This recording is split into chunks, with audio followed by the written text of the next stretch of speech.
আসসালামু আলাইকুম। শুভ অপরাহ্ন। প্রিয় দর্শক মণ্ডলী, আপনাদের স্বাগত জানাই বিটিভি চট্টগ্রাম কেন্দ্রের স্বাস্থ্য বিষয়ক লাইভ অনুষ্ঠান স্টুডিও ক্লিনিকে। আজকে আমাদের বিষয় শিশুদের সমসাময়িক সমস্যা এবং তার প্রতিকার।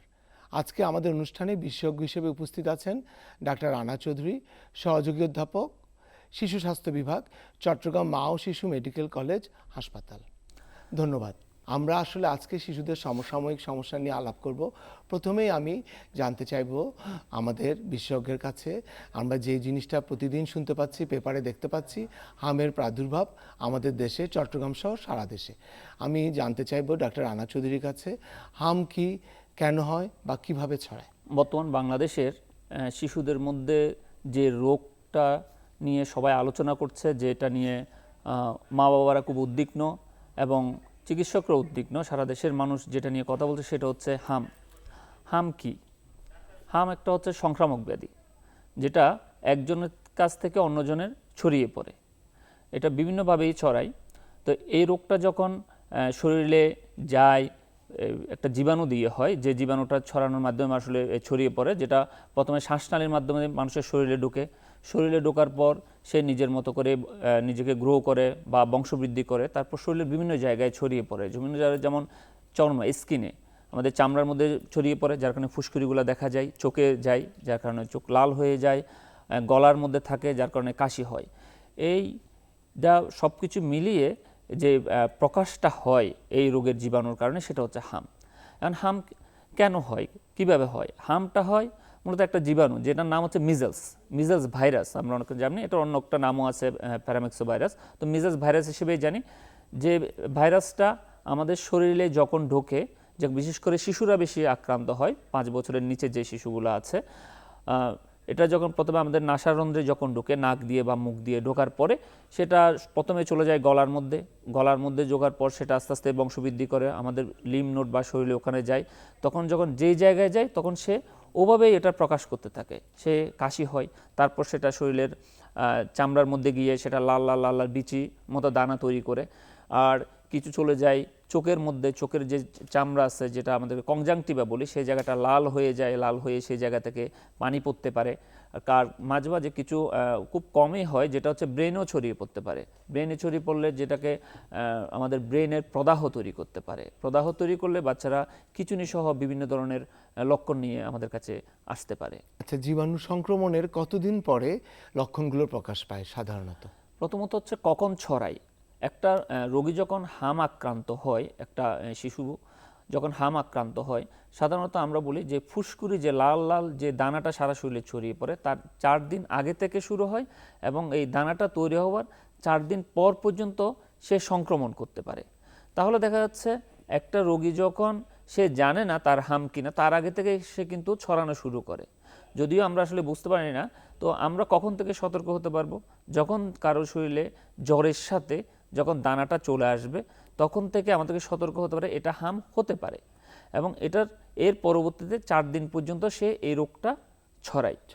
এবং এটা কখন আরেকজন, এখন সে তো ছড়িয়ে দিল, এখন কতদিন পরে যে আক্রান্ত ব্যক্তি, যে লোকের কাছে সেটা ছড়িয়ে পড়লো, কখন দেখা যাবে? এই হামের জীবাণুটা যখন কারো শরীরে গেল, তখন একটা সময় লাগে তার রোগটা প্রকাশ করতে। সেই সময়টা প্রায়, হামের ক্ষেত্রে বিভিন্ন রোগের ক্ষেত্রে বিভিন্ন রকম, যেটা হচ্ছে হামের ক্ষেত্রে 9 থেকে 12 দিন। এই সময়টাকে আমরা সাধারণত বলি রোগের সুপ্তাবস্থা।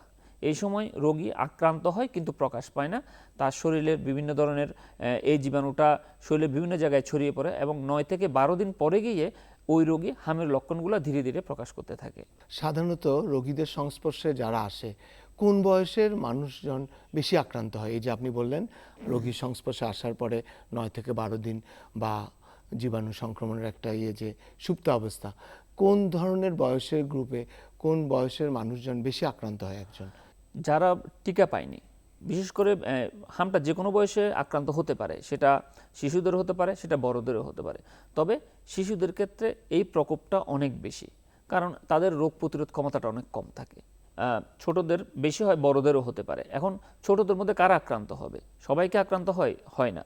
এখানে কিছু ব্যাপার আছে, যেমন ধরুন যারা টিকা নেয়নি, তাদের রোগ প্রতিরোধ ক্ষমতা কম, তাদের এই রোগের প্রতিরোধ ক্ষমতাটা কম, তাহলে সহজেই এই রোগের আক্রান্ত হতে পারে। যে শিশুগুলো পুষ্টিহীনতায় যে রোগ শিশুগুলো ভোগে তাদের রোগ প্রতিরোধ ক্ষমতা কম থাকে, তারা সহজে আক্রান্ত হতে পারে।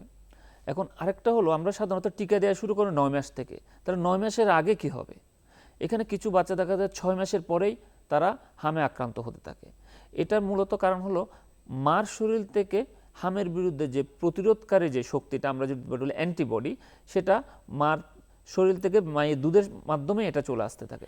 যে বাচ্চাগুলা 6 মাস পর্যন্ত আমরা যেটা বলি শুধুমাত্র বুকের দুধ খাওয়ানো, সেই বুকের দুধ খাওয়ানোটা যদি ঠিক মতো না হয়, তাহলে সে মায়ের থেকে শরীরে রোগ প্রতিরোধ যে হামের প্রতিরোধকারী যে শক্তিটা সেটা ঠিকমতো পাচ্ছে না, যার কারণে যে আমরা দেখি যে 6 মাসের পর থেকেই বাচ্চারা আক্রান্ত হচ্ছে। আবার একইভাবে আরেকটা কারণ হয়, যখন মার শরীর থেকে আসলে পর্যাপ্ত পরিমাণ অ্যান্টিবডি যদি না থাকে, সেটা যদি শিশু শরীরে যদি না আসে, তখনও তারা আক্রান্ত হতে পারে। এর পাশাপাশি আর কিছু শিশু আছে আমরা যেটা দেখি যে তাদের কিছু ওষুধ খাওয়ানো হয়, কিছু ওষুধ খেতে হয় বিভিন্ন কারণে, ধরুন নেফ্রোটিসিন স্টেরয়েড জাতীয় ওষুধ খেতে হয়, বা কারো ক্যান্সার থাকলে ক্যান্সারের ওষুধ দিতে হয়, যে এই ওষুধগুলোর কারণে তাদের রোগ প্রতিরোধ ক্ষমতা শরীরের স্বাভাবিকের চেয়ে অনেক কমে যায়, যার কারণে এই শিশুগুলো সহজেই আক্রান্ত হতে পারে। আর বড়দের মধ্যেও কিছু আছে প্রেগনেন্সিতে আক্রান্ত হতে পারে, বা যে একই রকম যে বয়োবৃদ্ধ যারা তারা আক্রান্ত হতে পারে। তবে শিশুদের ক্ষেত্রে আমরা যদি বলি, এগুলোই মূলত কারণ ওদের বারবার আক্রান্ত হওয়ার জন্য। হামের মতো দেখতে আর কি ধরনের রোগ থাকতে পারে ধরেন আমরা বুঝতে পারছি, কিন্তু হামের মতো প্রকাশটা হচ্ছে সাধারণ মানুষদের জন্য, এটা কি কোনো? এখন একটা দেখুন, যখন হামের সংক্রমণটা যখন সারা দেশে বেড়ে গেছে, তখন মানুষের মধ্যে এক ধরনের প্যানিক অ্যাটাক শুরু হয়ে গেছে। মানুষ, বাবা মারা খুব ভয় পাচ্ছে, খুব চিন্তায় পড়ে যাচ্ছে, যে কোনো ধরনের র্যাশ দেখলেই বাবা মারা ছুটে আসছে। তাহলে আমাদেরকে দেখতে হবে কোনটা হামের জন্য হচ্ছে, কোনটা হাম ছাড়া হচ্ছে।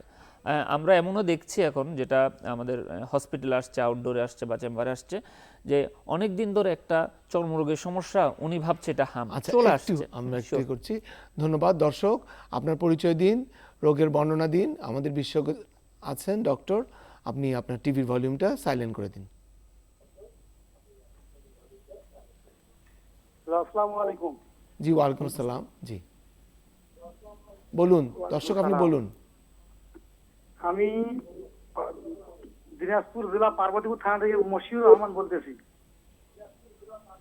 জি বলেন, আপনি বলুন। আমার মেয়ে 3 দিন থাকি জ্বর স্যার, বুঝছেন স্যার? জি। ওই জ্বর একটু ছাড়ে আবার আসে, একটু ছাড়ে আবার আসে। জি। তারপরে আমি ওই যে ডেনভার আর ডেনভার আর এইস খাওয়াচ্ছি। এখন আমি চিন্তা করতেছি স্যার, আমি হাসপাতালে ভর্তি করবো না কি করবো, এটা নিয়ে টেনশনে আছি স্যার। এখানে আমরা যদি 3 দিন জ্বর হয়, এখন দেখতে হবে এই জ্বরটা কেন। এখানে দেখুন, এখনকার যেটা দেখা যাচ্ছে, যে সময় অন্যান্য ভাইরাস জ্বরও হচ্ছে, এখন এটা কি হামের জন্য হচ্ছে নাকি অন্য কোনো ভাইরাল ইনফেকশনের জন্য হচ্ছে? তাহলে আপনি দুইটার মধ্যে পার্থক্য করবেন কিভাবে? আপনি যদি 3 দিনের জ্বর হয়, সাধারণত এই যেগুলা হামের জ্বর, সেগুলো এভাবেই শুরু হয়, প্রথম দিকে জ্বর থাকে, জ্বরের পরে এখন সাধারণত জ্বরের 4 থেকে 6 দিনের মধ্যে শরীরে লাল লাল ফুসকুড়িগুলো দেখা যায়, যে লাল লাল দানা দানা সারা শরীরে ছড়িয়ে পড়ে। এখন আপনাকে দেখতে হবে যে এখনো 3 দিন করে, আরও 2 দিন আপনি অপেক্ষা করতে পারেন, শরীরে কোনো লাল লাল দানা আসছে কিনা। যদি শরীরে কোনো লাল লাল দানা যদি আসে, আপনি ওখানে ডাক্তারের সাথে যোগাযোগ করবেন। আর যদি এরকম কোনো কিছু না আসে, তাহলে আপনার এটা হাম না। তবে এখন কি করবেন এই 3 দিনের? এখন এই 3 দিনের বাচ্চা যদি জ্বর যদি থাকে, তাকে আপনি কি করবেন, বারবার করে পানি জাতীয় খাবারগুলো খাওয়াবেন, জ্বরের জন্য একটু প্যারাসিটামল খাওয়াবেন। আপনি স্থানীয় ডাক্তারের সাথে যোগাযোগ করে প্যারাসিটামল, ওনারা আপনাকে ডোজটা ঠিক করে দিবে। আর এর মধ্যে যদি বাচ্চা যদি খাওয়া দাওয়া ঠিক মতো করতে পারে, বাচ্চার যদি অ্যাক্টিভিটি যদি ঠিক থাকে, তাহলে আপনি বাসায় রেখেই বাচ্চা চিকিৎসা করতে পারেন। কিন্তু কোনো কারণে যদি দেখেন বাচ্চা যদি খেতে না পারে, বাচ্চা যদি প্রস্রাব কমে যায়, বাচ্চা যদি দুর্বল হয়ে যায়, নীরা হয়ে যায়, তাহলে সেক্ষেত্রে আপনি আপনার স্থানীয় যে রেজিস্টার MBBS ডাক্তারের সাথে যোগাযোগ করুন, উনি আপনাকে পরামর্শ দিবে হাসপাতালে ভর্তি করাতে হবে কিনা। ধন্যবাদ। আমরা আলাপ করছিলাম হাম রোগের মতো অন্যান্য লক্ষণ, অন্যান্য কোন রোগের লক্ষণ মিলে যেতে পারে। সেটাই, যে আসছে আবার কিছু হামের যে লক্ষণটা আছে, যেমন যেটা বলছিলাম, যে প্রথম 3 থেকে 4 দিন হচ্ছে জ্বর আসবে, জ্বরের পরে বাচ্চার যে লাল লাল যে এই র্যাশটা, এরপরে র্যাশটা আসা শুরু হবে, সেটা শুরু হবে মুখের চারপাশ থেকে কপালে এবং কানের পেছনে, তারপর আস্তে আস্তে এটা সারা শরীরে পরবর্তী 4 থেকে 6 দিন এটা সারা শরীরে ছড়িয়ে পড়বে। ওই সময় বাচ্চার জ্বর থাকবে। কিন্তু আমরা যেটা দেখছি এখন কিছু কিছু জ্বর আসে, এরকম ভাইরাস জ্বর আসছে, জ্বর কমে যাওয়ার পরে গিয়ে সারা শরীরে দানা আসছে। তাহলে জ্বর যদি কমে যাওয়ার পরে যদি দানা আসে তাহলে এটা হাম না। আবার কিছু আসছে, অনেক সময় আমরা এমনও দেখছি যে কিছু কিছু মশার খামারের মতো আছে, এগুলো দিয়েও মা বাবারা অনেক সময় ছুটে চলে আসছেন। তাহলে আমাদেরকে ডিফারেন্সিয়েট করতে হবে, পার্থক্য করতে হবে জ্বর আছে কিনা। এখন কোনো রোগের দেখা যাচ্ছে কোনো জ্বরই নাই, কিন্তু হাতে পায়ে বিভিন্ন জায়গায় হয়তো অ্যালার্জিক কিছু সমস্যা দেখা যাচ্ছে, ওই জন্য দাগ হয়ে গেছে বা দানা আসছে বা লাল লাল বিচি আসছে, ওগুলো নিয়েও মা বাবারা অনেক সময় ছুটে আসেন। তো এটা একটু ডিফারেন্সিয়েট করতে হবে, পার্থক্য করতে হবে যে জ্বর থাকবে, জ্বরের 4 থেকে 6 দিনের মধ্যে তার শরীরে একটা র্যাশ আসবে। তখন এরকম যদি আসে তখন আপনাকে বুঝতে হবে যে এটা হাম হতে পারে এবং জ্বরটা চলতে থাকবে। জ্বরের সবচেয়ে উপরে যখন লাগবে, যখন 104-5 বা 103-4-5 যখন থাকবে, আরেকটু আমাদের একজন দর্শক আসছে। দর্শক, আপনার বয়স বলুন, পরিচয় দিন, আর টিভি ভলিউমটা মিউট করে দিন। আমাদের বিশেষজ্ঞ চিকিৎসক আপনার প্রশ্ন শুনছেন। 12 বছর আগে আমার টাইফয়েড জ্বর হয়েছিল স্যার। মাথা মধ্যে সারাক্ষণই ব্যথা করে স্যার, ওষুধ খাইলাম আপনারা। বয়স? মাথা মধ্যে সারাক্ষণই ব্যথা করে। বয়স কত? 12 বছর। 12 বছরে টাইফয়েড হয়েছিল আপনার? 12 বছর আগে টাইফয়েড হয়েছিল, এখন বয়স কত? এখন বয়স 36। 36। এখন মাথায় কি ব্যথা করে? জি, সারাক্ষণই ব্যথা করে স্যার। ধন্যবাদ দর্শক। এটা আসলে শিশুদের অনুষ্ঠান, তারপরেও বলি 12 বছর আগে টাইফয়েড হলে এখন যদি আপনার কাছে এখন মাথা ব্যথা করে, এটা ওই টাইফয়েড জনিত হওয়ার সম্ভাবনা কম। আপনার যদি সবসময় ব্যথা করতে থাকে, আপনার জন্য সবচেয়ে ভালো হয় আপনি নিকটস্থ একজন নিউরোমেডিসিন বিশেষজ্ঞ যদি দেখান, তাহলে আপনার এটার সমাধান দিতে পারবেন। ধন্যবাদ। হ্যাঁ, আমরা ওই আলাপ করছিলাম র্যাশের, জ্বরের যে প্রকৃতিটা বলছেন, হামের জ্বরের প্রকৃতিটা 104, 103 উপরের দিকে এতটুকু উঠবে এরকম। হ্যাঁ, হামের জ্বরটা যখন র্যাশ আসে শুরু হয় অল্প অল্প দিয়ে, কিন্তু 3-4 দিন এটা পিকে চলে যায়। আমরা বলি পিকে চলে যায়, 103-4 এরকম জ্বর হয়ে যেতে পারে, এবং ওই সময় এই র্যাশটা আসা শুরু করে, এবং র্যাশটা থাকা অবস্থায় জ্বরটা হাই গ্রেডেই থাকে আরো 2-3 দিন 4 দিন, এরপর জ্বরটা আস্তে আস্তে কমতে থাকে। এটা হচ্ছে হামের জ্বরের প্রকৃতি। কিন্তু অন্যান্য যেসব জায়গায় জ্বর কমে যাচ্ছে কিন্তু র্যাশ আসছে, তাহলে এটা হাম না। আবার অনেক সময় জ্বর নেই, কোনো জ্বরেই নেই, কিন্তু গায়ে দেখা যাচ্ছে বিভিন্ন কারণে র্যাশ, তখন দেখতে হবে যে অন্য কোনো কারণে তার র্যাশটা আসছে কিনা, এই ব্যাপারগুলো দেখতে হবে। দর্শক, আপনার বয়স বলুন, লক্ষণ বলুন, আর টিভি ভলিউমটা মিউট করুন। মেয়ের বয়স 4.5 বছর। মেয়ের বয়স 4.5 বছর। জি। কিন্তু মেয়ের আপনার খাবার প্রতি কোনো রুচি নাই, বহু ডাক্তার দেখাইছি, কোনো খাবার প্রতি কোনো তার রুচি নাই। মনে করেন যে 1 মুঠো ভাত যদি তাকে খেতে দেওয়া হয়, তা নিজে তো খাবে না, আমরাও যদি খাওয়াই দেয় তাও মিনিমাম 1 ঘন্টা লাগবে। একটা ডিম সিদ্ধ করে যদি খেতে দেয় তাও মিনিমাম 20 থেকে আধা ঘন্টা লাগবে। এখন এই মেয়েদের সর্বসময় মনে করেন তার শরীরের প্রতি কোনো মানে তার দুর্বল ভাব। 4.5 বছর বয়স, দেখলে কেউ বলবে না যে 4.5 বছর বয়স। ওজন আপনার 4.5 বছর 5 বছর হতে যাচ্ছে, ওজন মাত্র 13 কেজি। এই ক্ষেত্রে আমি কি করতে পারি? দর্শক, আপনি যেটা বলছেন, আপনার মেয়ের বয়স 4.5-5 বছর, কিন্তু তার ওজন এখনো 13 কেজি, সে কিছু খেতে চায় না। এটা আসলে একটা কমন সমস্যা আমাদের দেশের শিশুদের জন্য, যারা খেতে চায় না, আমরা সবসময় বলি। এখন মূলত বাচ্চাদের এই খাদ্যাভ্যাসটা তার যখন 6 মাস পরে যখন বিভিন্ন খাওয়া শুরু করে, তখন থেকেই গড়ে তুলতে হয়। এখন তো পার হয়ে গেছে 4.5-5 বছর, এখন কি করবেন? প্রথম হচ্ছে বাচ্চাকে, ওর যেহেতু ওজন কম এখন, তাহলে তার খাওয়ার চাহিদাটাও কম। এখন এই চাহিদাটা এখন হঠাৎ করে যদি আমরা অনেক বেশি খেতে দিই, তাহলে কিন্তু সে খেতে পারবে না। তাকে দিতে হবে তার শরীরের জন্য যে পরিমাণ খাবার, ওই পরিমাণ, তবে যেটুকু খাবার দেবো সেটুকু যেন পুষ্টিকর হয়। আমি এখন কতটুকু খাওয়াবো? আমরা যেটা বলি যে আমরা খাবার দেবো 5 বেলা। 3 বেলা ভাত দিবেন, 2 বেলা নাস্তা। 3 বেলা ভাতের মধ্যে আপনি একটু ঘন করে ডাল রান্না করবেন, একটু তেল বেশি দিয়ে একটু ভাজি জাতীয় খাবার দিবেন। যখন ঘরে যেটা রান্না করে, মাছ মাংস যেটা আছে ওটা দিবেন। প্রতিদিন একটা করে ডিম দেন, 2 বেলা গরুর দুধ দেন। এখন সে খেতে চায় না, এখন কথা সে যতটুকু খায়, কখনো বাচ্চাকে বাইরের খাবারগুলো দিবেন না। বিশেষ করে যেটার জন্য রুচি কম খায় সেটা চিপস, চকলেট, জুস, এই খাবারগুলো আমরা দিই। ঘরে কিছুক্ষণ পর পর বাচ্চারা যখন খায় না তখন দেখা গেলো যে বিস্কিট দিচ্ছে, কেক দিচ্ছে, এই খাবারগুলো যখন দেওয়া হয় বাচ্চা তখন রুচি ওই পেটটা খিদা আর লাগে না, তখন সে খায় না, তাহলে তার মূল খাবারগুলো খাওয়া হয় না।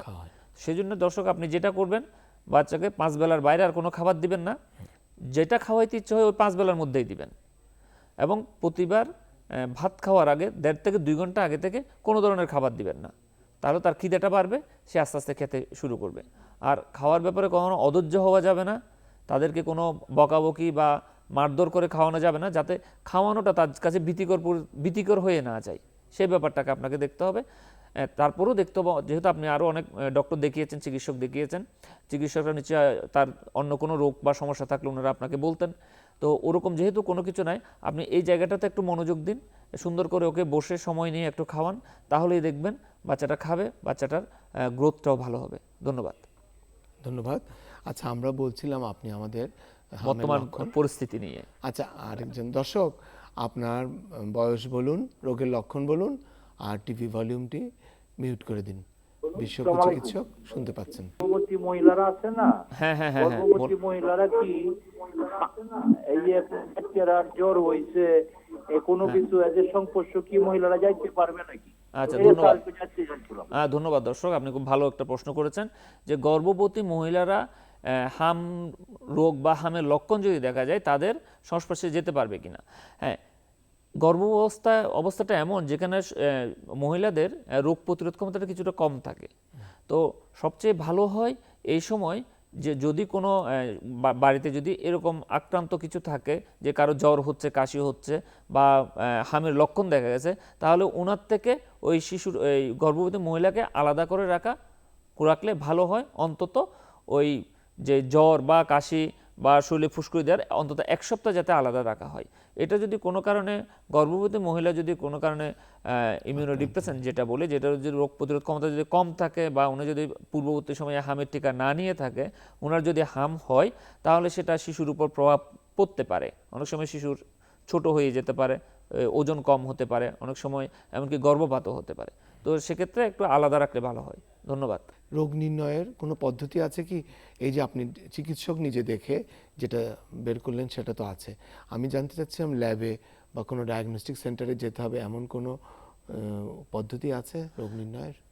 হামের রোগ নির্ণয় মূলত চিকিৎসকরা লক্ষণ দেখেই ডায়াগনোসিস করতে হয়। এখানে কিছু রোগ নির্ণয়ের ব্যবস্থা আছে, তবে এটা কোনো ডায়াগনস্টিক সেন্টার বা ল্যাবে, স্বাভাবিক ল্যাবে এটা করা হয় না। এটা শুধুমাত্র গবেষণার ক্ষেত্রে বা এটা রোগ নির্ণয়ের জন্য করা হয় ICDDRB, এটা ঢাকায় মহাখালীতে আছে। ওখানে আমরা স্যাম্পল পাঠিয়ে আমরা নিশ্চিত হই এটা হাম রোগী কিনা। কিন্তু সাধারণভাবে কোনো কিছু করার প্রয়োজন নাই এবং ওটা নাইও। আচ্ছা, তাহলে সচরাচর আমার চিকিৎসক, একজন চিকিৎসক, MBBS চিকিৎসক, উনি দেখে, উনি যখন সরাসরি দেখবেন উনি নির্ণয় করবেন এটা। আচ্ছা, হাম রোগের জটিলতা কি হতে পারে যদি সময় মতো চিকিৎসা না নেয় বা আরও কিছু গুরুতর কোনো সমস্যা? হাম রোগের জটিলতা নির্ভর করে চিকিৎসা নেওয়া বা না নেওয়ার উপর না, রোগী কী অবস্থায় আছে। হামের যদি স্পেসিফিক যদি ট্রিটমেন্ট বলি, যে একটা নির্দিষ্ট চিকিৎসা আছে কিনা, হামের আসলে নির্দিষ্ট কোনো চিকিৎসা নাই। এটা নিজে থেকে আসবে, শরীরের প্রতিরোধ ক্ষমতা তৈরি করবে, নিজে থেকে চলে যাবে। এখন এর মাঝখানে কারা বেশি, এই জটিলতাগুলো কাদের মধ্যে হবে? প্রথমত হচ্ছে যারা টিকা নেয়নি তাদের হবে। পুষ্টিহীন যদি কেউ থাকে, পুষ্টিহীনতায় ভোগে, যে আমরা বলেছি যে পুষ্টিহীনতা যারা থাকবে তাদের। আরেকটা হচ্ছে ভিটামিন ভিটামিন এর যে ডেফিসিয়েন্সি, যেটা ভিটামিন এর যদি ঘাটতি থাকে শরীরে আগে থেকে, পূর্ব থেকে, তাদের মধ্যে এই হামের লক্ষণগুলো অনেক বেশি হবে এবং এর কারণে যে জটিলতাগুলো সেগুলো হবে। এখন কী কী জটিলতা হয়? সবচেয়ে বেশি যেটা হয় সেটা হচ্ছে, যেটা বেশি হয় এবং যেটার কারণে আমরা এখন দেখছি শিশুদের যে মৃত্যুহার বেড়ে যাচ্ছে, সেটার মধ্যে দেখা যাচ্ছে নিউমোনিয়া।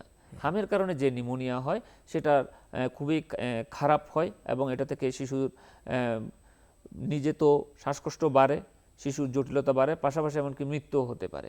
এর পাশাপাশি কানের সংক্রমণ হতে পারে, বাচ্চাদের ডায়রিয়া হতে পারে। কমনলি হচ্ছে এই ব্যাপারগুলাই আসে।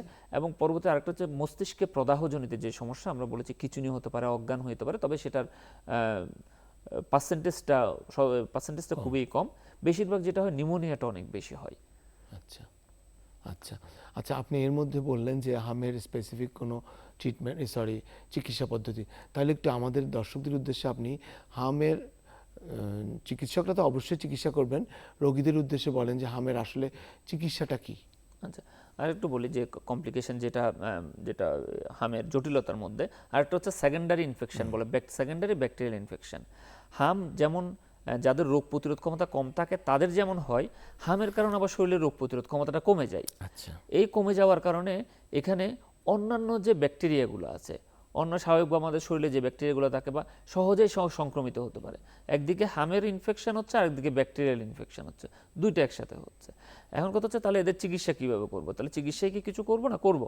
প্রথম হচ্ছে প্রাথমিকভাবে যেগুলো আমাদের কাছে হাম হিসেবে আছে, শুধুমাত্র হাম কি হচ্ছে, জ্বর আছে, গায়ে ফুসকুড়ি আছে, আর কোনো সমস্যা নেই, বা চোখ দিয়ে পানি পড়ছে, লাল হয়েছে, আর কোনো সমস্যা নেই, তাহলে তাদের চিকিৎসা কী করবে? আমরা শুধুমাত্র জ্বরের জন্য যে প্যারাসিটামল দিব, পর্যাপ্ত পরিমাণ পানি জাতীয় খাবার, পানি এবং পানি জাতীয় খাবার আমরা শিশুদেরকে, যারা কম বয়সে আছে, বুকের দুধটা ঘন ঘন দিতে হবে, ফলের রস, হ্যাঁ, ওটস স্যালাইন, পানি জাতীয় খাবার বা স্যুপ, এই জাতীয় খাবারগুলো বেশি করে দিতে হবে। পাশাপাশি বাচ্চারা যেহেতু ওই সময় অসুস্থ থাকে, তাদেরকে পুষ্টিকর খাবারগুলো বারবার করে দিতে হবে, যাতে তার শরীরের স্বাভাবিক কর্মক্ষমতাটা ঠিক থাকে, যদি অন্য কোনো সমস্যা না থাকে। এখন তার অন্য সমস্যা হলে কি করব? এখন ধরেন হামের সাথে মুখের মধ্যে ঘা হতে পারে, তাহলে মুখের ঘায়ের জন্য আমার মুখের ঘায়ের জন্য ওষুধ দিতে হবে। এগুলো যখন মুখের ঘা যদি হয়, চোখে অনেক সময় ছানির মতো চলে আসে, এরকম যদি কিছু ঘটনা ঘটে, বাচ্চার যদি কখনো শ্বাসকষ্ট হয়ে যায়, যদি শ্বাসকষ্ট শুরু হয়, তাহলে অবশ্যই তাদেরকে আমরা কাছাকাছি নিকটস্থ হসপিটাল নিয়ে যাব। আর যদি তা না হয়, একটু কাশি আছে, কাশির জন্য আমরা একটু মধু, তুলসী পাতার রস, একটু লেবু পানি, এগুলো দিয়ে তাহলে কাশিটা একটু কমবে স্বাভাবিক অবস্থায়। কিন্তু যখন জটিলতা দেখা যাবে, তখন অবশ্যই আমাকে নিকটস্থ হাসপাতালে নিয়ে যেতে হবে। হাসপাতালের ডাক্তার দেখে তখন চিন্তা করবেন তাকে কি ভর্তি করাতে হবে নাকি এই চিকিৎসাটা ঘরেও দেওয়া যাবে। যখন বললেন আপনি র্যাশ থাকা অবস্থায় অনেক জ্বর আসতে পারে, সেই সময় বাসায় কি করবে? যখন ধরেন একজন মা বাবা বা দেখলো যে অনেক জ্বর গায়ে, ইমিডিয়েটলি কি করতে পারে সেই একটা অবস্থায়? হচ্ছে তাকে প্যারাসিটামল খাওয়াতে পারে, আর হচ্ছে কুসুম গরম পানি দিয়ে গা মুছিয়ে দিবে, বারবার করে গা মুছিয়ে দিবে, যাতে জ্বরটা বেশি না হয়। এটাই আপাতত মুখে ওখানে, আর পরিমাণ মতো তরল খাবার দিতে হবে, তাতে জ্বরটা অনেক সময় ওটা কন্ট্রোল হয়ে যাবে। আচ্ছা, আমরা কি দেখে বা মা বাবা কি বুঝতে পারবে যে বাচ্চা খারাপের দিকে যাচ্ছে? বা হ্যাঁ, কিছু লক্ষণ আছে যেগুলো আমি আপনাকে একটু আগে বললাম, যে বাবা মা যখন যদি দেখে তার মুখের মধ্যে যদি হাম আছে, হামের সাথে সাথে বাচ্চা যদি পরিমাণ মতো যদি খেতে পারে, অল্প অল্প যদি খেতে পারে, তার প্রস্রাব যদি ঠিক থাকে, তার অ্যাক্টিভিটি যদি ঠিক থাকে, তাহলে বাচ্চা বাসায় রাখতে পারবে। কখন হাসপাতালে নিবে? ওই যে যদি চোখের মধ্যে কোনো কারণে সাদা হয়ে যায়, যদি বাচ্চার কাশিটা বেড়ে, তীব্রতাটা বেড়ে যায়, সাথে যদি শ্বাসকষ্ট শুরু হয়, বাচ্চা যদি কোনো কারণে খিঁচুনি দেখা যায়, খিঁচুনি যদি দেখা যায়, এবং বাচ্চা যদি নেতিয়ে পড়ে, দুর্বল হয়ে যায় বেশি, তখনই মা বাবাকে বাচ্চাকে নিকটস্থ যেখানে হাসপাতাল বা ডাক্তারের শরণাপন্ন হতে হবে।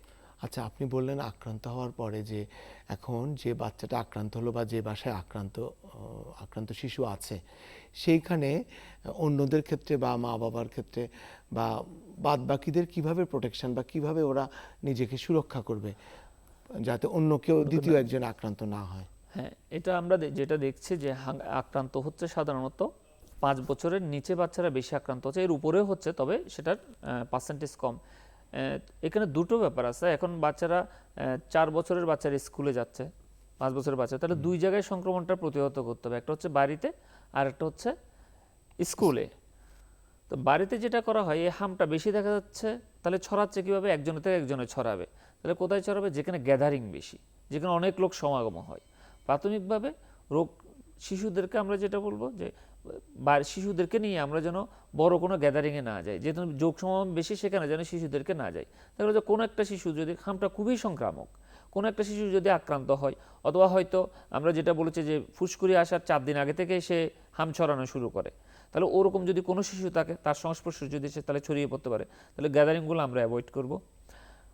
যেসব বাড়িতে, যেসব জায়গায় অনেক বেশি লোকজন একসাথে থাকে, আমরা যদি দেখি একটু স্লাম এরিয়া বাংলাদেশ, এখানে যেসব জায়গায় বস্তি এরিয়া বা অন্য জায়গায় যেখানে অনেক বেশি লোকজন থাকে, এই হামের আপনি যদি ডাটা যদি দেখি আমরা গ্রামের থেকে শহরে অনেক বেশি, কারণ গ্রামের লোকজন একটু ফাঁকা ফাঁকা থাকে, একসাথে লোকজন থাকে না, গ্যাদারিংটা কম। শহরে কিন্তু বেশি, এই গ্যাদারিং যেখানে বেশি সেখানে ছড়াই পড়তে পারে। তাহলে ওইসব জায়গায় এই গ্যাদারিংগুলো অ্যাভয়েড করতে হবে, পর্যাপ্ত আলো বাতাসের ব্যবস্থা করতে হবে। এখন স্কুলে কিভাবে আমরা এটা প্রোটেক্ট করব? স্কুলে কোনো শিশু আমরা যদি দেখি যে বাবা মা তার জ্বর আসছে, কাশি হচ্ছে, চোখ লাল হচ্ছে, সাধারণত জ্বর আসলে স্কুলে তো আমরা সাধারণত কম পাঠাই। এই জাতীয় যদি কোনো কিছু লক্ষণ দেখা যায় বা তাহলে বাচ্চাদেরকে শিশুকে স্কুলে না পাঠানোটা, ওই সময় না পাঠালে ভালো। এবং যদি গায়ে র্যাশ চলে আসে তাহলে তার অন্তত 4 থেকে 6 দিন পর্যন্ত স্কুলে না পাঠালে ভালো। আর পরিবারে কি করব? পরিবারে কিছু কিছু লোক থাকে যাদেরকে আমরা থেকে আলাদা থাকতে হবে। যেমন কিছুক্ষণ আগে দর্শক জানালেন যে একজন গর্ভবতী মা, অথবা আমরা যদি বলি কোনো ক্যান্সার পেশেন্ট যদি থাকে, কোনো আনকন্ট্রোল ডায়াবেটিস, যাদের ডায়াবেটিস কন্ট্রোলে নাই, অথবা কোনো 6 মাসের ছোট বাচ্চা যারা টিকা নেয়নি এখনো, এরকম বাচ্চা যদি থেকে থাকে, এদেরকে আমাদেরকে, অথবা কোনো শিশু ওষুধ খাচ্ছে যে ওষুধটা তার শরীরে রোগ প্রতিরোধ ক্ষমতা কমিয়ে দেবে, এরকম যদি কোনো শিশু থাকে, ব্যক্তি থাকে, তাহলে এদেরকে এই শিশুর থেকে আলাদা করে ফেলতে হবে। কারণ দেখুন এটা হামটা ছড়াচ্ছে কিভাবে ছড়াচ্ছে? এটা হচ্ছে হাঁচি কাশির মাধ্যমে। আপনাকে একদম যে একটু দূরে বসলাম আমি চলে গেল তা না, যে হাঁচি কাশির মাধ্যমে, যেটাকে আমরা বলি, অথবা কথা বলার সময় অনেক সময় আমাদের ছোট ছোট বিন্দু বিন্দু থুতুর যেটা হয়, যেটাকে ড্রপলেট বলি আমরা, সেটার মাধ্যমে কিন্তু একজনের কাছ থেকে আরেকজনে ছড়িয়ে পড়তেছে। এটা হচ্ছে মূলত আমরা বলি ওই এয়ারবর্ন ডিজিজ, বায়ুবাহিত বাতাসের মাধ্যমে ছড়িয়ে পড়তেছে। তাহলে তার সারাউন্ডিং, চারপাশে যেখানে আছে সেখানে ছড়িয়ে পড়তেছে। আবার এই যে জীবাণুটা বেরোচ্ছে, এটা যখন কোথাও পড়ে, আমরা যখন কথা বলি কোনো একটা আসবাবপত্র বা কোথাও যখন পড়ে, তখন এটা 1 থেকে 2 ঘন্টা পর্যন্ত এই জীবাণুগুলো বেঁচে থাকে। তাহলে ওইটা যদি আবার কেউ ধরে, তার নাকে যদি হাত দেয়, মুখে যদি হাত দেয়, তখন এটা আবার ছড়িয়ে পড়তে পারে।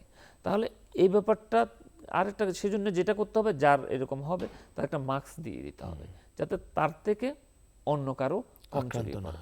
পাশাপাশি আমরা যেটা করতে পারি, আমাদের যেটা কোনো অভ্যাস হয়ে গেছে, যখন রাস্তায় চলাফেরা করব, কোথাও যাব, তখন 2 বছরের বেশি বয়সী শিশু যারা থাকবে তাদেরকে মাস্ক পরানোর অভ্যাস করতে পারি, বা নিজেরাও মাস্ক পরতে পারি। তাহলে ওইসব জায়গা থেকে আক্রান্ত হওয়ার ঝুঁকিটা তুলনামূলক কমবে। আচ্ছা, মা বাবা তো যত্ন নিবে যারা, বা মা বলেন, বা যেই বাচ্চাটার যত্ন নিচ্ছে, টেক কেয়ার করছে হাম আক্রান্ত হওয়ার সময়, উনি কিভাবে নিজেকে প্রোটেক্ট করবেন? এখানে আসলে যদি যারা বড়, যারা অ্যাডাল্ট, বয়স্ক, সাধারণত বয়স্কদের আমরা সাবক্লিনিক্যাল বলি, ক্লিনিক্যাল বলি, রোগ প্রতিরোধ ক্ষমতাটা বেশিরভাগ ক্ষেত্রে হয়ে যায়। সাধারণত হাম যদি কারো একবার হয়, তাহলে এটা বলা যায় লাইফ লং ইমিউনিটি, মানে সারা জীবনে তার আর হাম হওয়ার সম্ভাবনা নেই। তো অনেকে হয় হামের প্রকাশ ঘটে, অনেকের দেখা গেলো যে রোগ প্রতিরোধ ক্ষমতা ভালো হওয়ায় অল্প হয়ে চলে যায়, ভালো হয়ে যায়। তো বয়স্কদের, বড়দের ক্ষেত্রে আমরা এটা হামের লক্ষণটা কম দেখি। আবার হামের লক্ষণ দেখা গেল খুব সহজে, তাদের রোগ প্রতিরোধ ক্ষমতাটা যেটা বেশি, যার কারণে তাদের ওটা কম হয়। আর যেহেতু শিশু থাকে, তাকে তো টেক কেয়ার করতেই হবে। তো মা বাবা যদি অন্য কোনো রোগ যদি না থাকে, তাহলে মা বাবা তার টেক কেয়ার করতে কোনো সমস্যা হবে না। যেমন হয়তো বেসিক যে জিনিসগুলো, হাত ধোয়া, মাস্ক পরা, ওগুলো উনি, যে বিশেষ করে আপনি যেটা ভালো করছেন, যে হাত ধোয়াটা খুব ইম্পর্টেন্ট। এই হাত ধোয়া যদি আমরা ঠিকমতো করি, আমাদের যে সংক্রমণ, যে রোগগুলো, সংক্রামক যে ব্যাধিগুলো, এটা অনেকাংশে কমানো যাবে, এটা হাতের মাধ্যমে ছড়িয়ে পড়ে। আচ্ছা, আপনি তো মোটামুটি বললেন অনেক কিছুই। প্রতিরোধের আর কোনো উপায় কি আছে? হ্যাঁ, প্রতিরোধের আরও কিছু উপায় আছে। প্রথম হচ্ছে কি, একটা বাচ্চাকে প্রথম থেকে আমি কি করব, প্রথম থেকে বাচ্চা খাওয়ার মতো বুকের দুধটা আমরা নিশ্চিত করতে হবে। কারণ দেখা যাচ্ছে আমরা 6 মাস পর্যন্ত যে বুকের দুধ যদি ঠিক মতো দিয়ে দিই, যে আমাদের যেভাবে বলা আছে 6 মাস পর্যন্ত বুকের দুধ পাবে, এরপর থেকে সে কমপ্লিমেন্টারি ফিডিং, মানে অন্যান্য খাবারগুলো যদি আমরা প্রপারলি শুরু করি, তাহলে দেখবেন সে মার থেকে ইমিউনিটিও পাচ্ছে, তার যে শরীরে ভিটামিন এ জনিত যে ঘাটতি, সেই ঘাটতিতেও পূরণ হচ্ছে। তাহলে বুকের দুধ যদি ঠিকমতো খাওয়ানো হয়, তাহলে একটা অংশের হাম থেকে সে প্রতিরোধ যে শক্তি সেটা পেয়ে যাচ্ছে, নিরাপদ। হ্যাঁ। এরপর আসছে আমাদের টিকাদান কেন্দ্র, টিকাদানের ব্যাপার। আমরা টিকা দিচ্ছি যে শিশুদেরকে 9 মাস এবং 15 মাসে গিয়ে, আমাদের দেশে বর্তমানে 2টা টিকা দেওয়া হয়, MR, দুটো একসাথে, হাম এবং রুবেলা। সেই টিকাটা যদি আমরা ঠিকমতো দিয়ে দিই, তাহলে একটা বড় অংশ প্রায় 90 to 95% মানুষ কাভার হয়ে যায়, হ্যাঁ, হাম থেকে বাঁচানো যায়। এরপরে যেটা হলো আমাদের দেশে যেটা হয় ভিটামিন এ প্লাস একটা ক্যাম্পেইন হয়, যে ভিটামিন এটা যদি আমরা ঠিকমতো খাওয়াই ওষুধটা, তাহলে যে হাম হলো, হাম থেকে যে হামের তীব্রতাটা, যেটা হাম সংক্রান্ত যে জটিলতাগুলো অনেকটা আপনার কন্ট্রোলে চলে আসে। তাহলে আবার একইভাবে পুষ্টিকর খাবারগুলো দিতে হবে।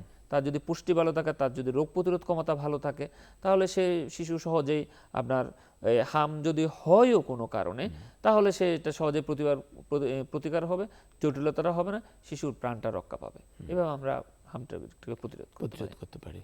ধন্যবাদ।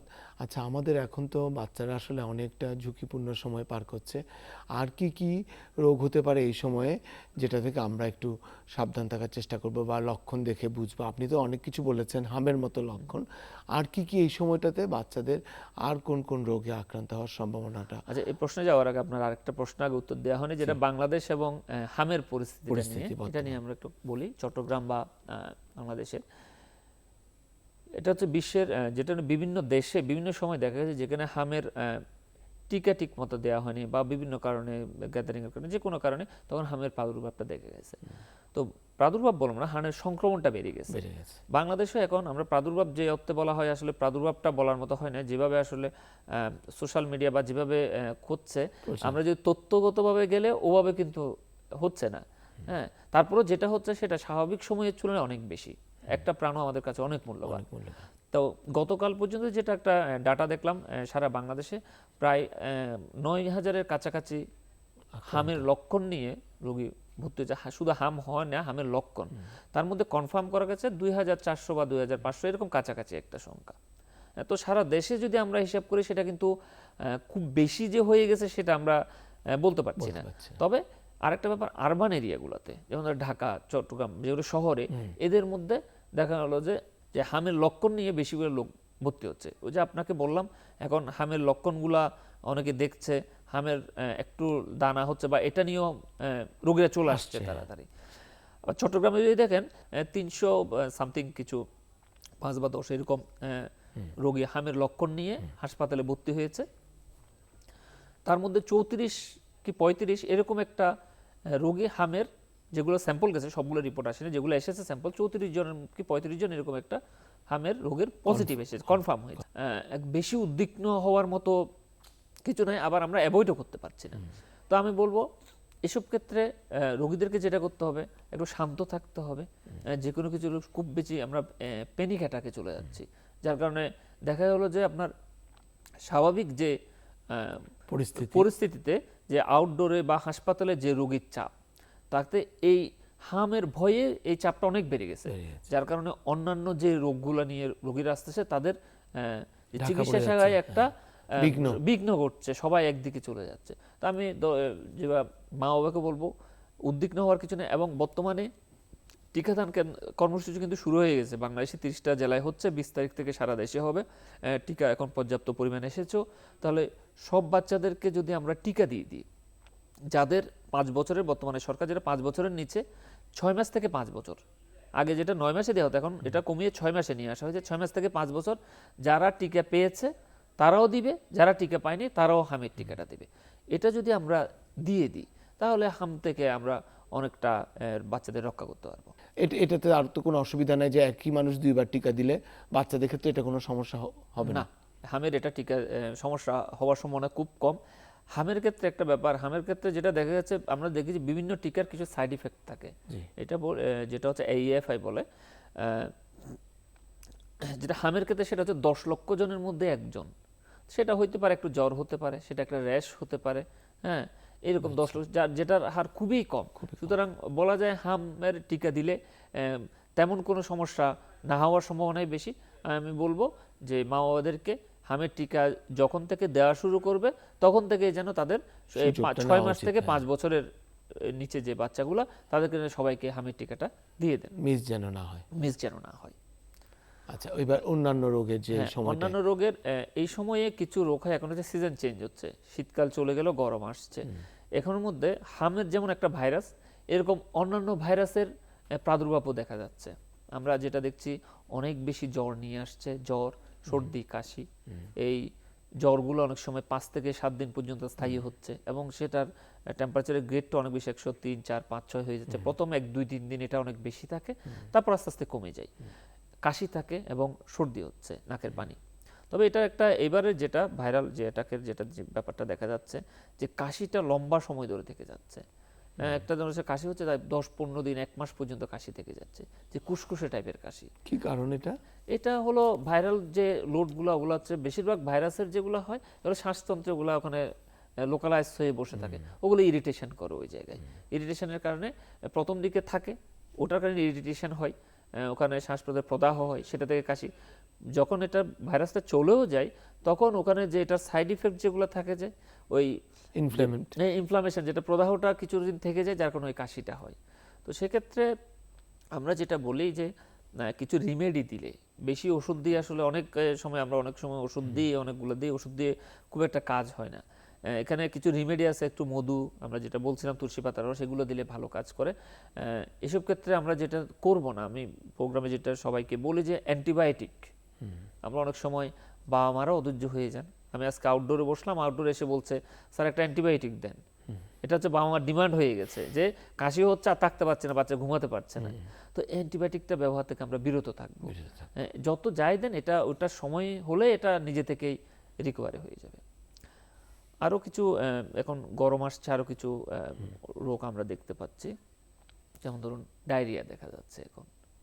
হ্যাঁ, এটাও শিশুদের মধ্যে শিশুদের মধ্যে ডায়রিয়ার প্রকোপটা এখন কিছুটা বাড়ছে।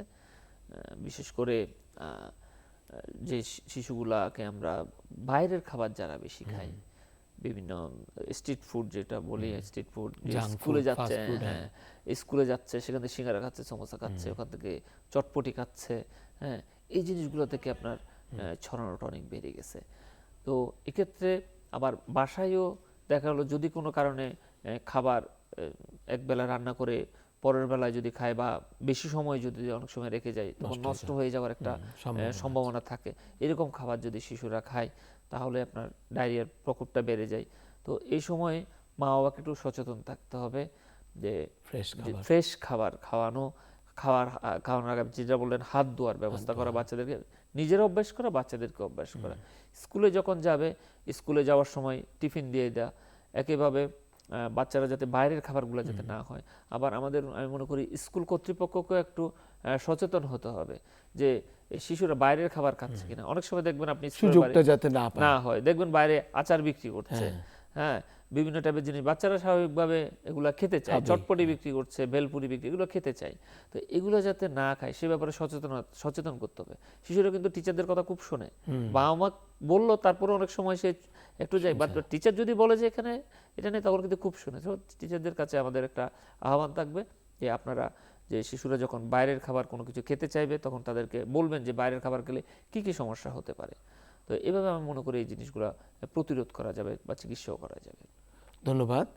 আসলে আজকে আমরা যে শিশুদের সমসাময়িক সমস্যা এবং হাম নিয়ে যে প্রাণবন্ত আলোচনা করলাম, এবং আমাদের সাথে দর্শকও ছিল কয়েকজন, আমি অসংখ্য ধন্যবাদ ডাক্তার রানা চৌধুরীকে, বিশেষজ্ঞ চিকিৎসক, উনি শিশু বিশেষজ্ঞ। আমাদের অনুষ্ঠানের আজকে সময় প্রায় শেষের দিকে। দর্শক, আপনাদেরকে পরবর্তী অনুষ্ঠানে আমন্ত্রণ জানিয়ে আজকের অনুষ্ঠান শেষ করছি। ভালো থাকুন, সুস্থ থাকুন।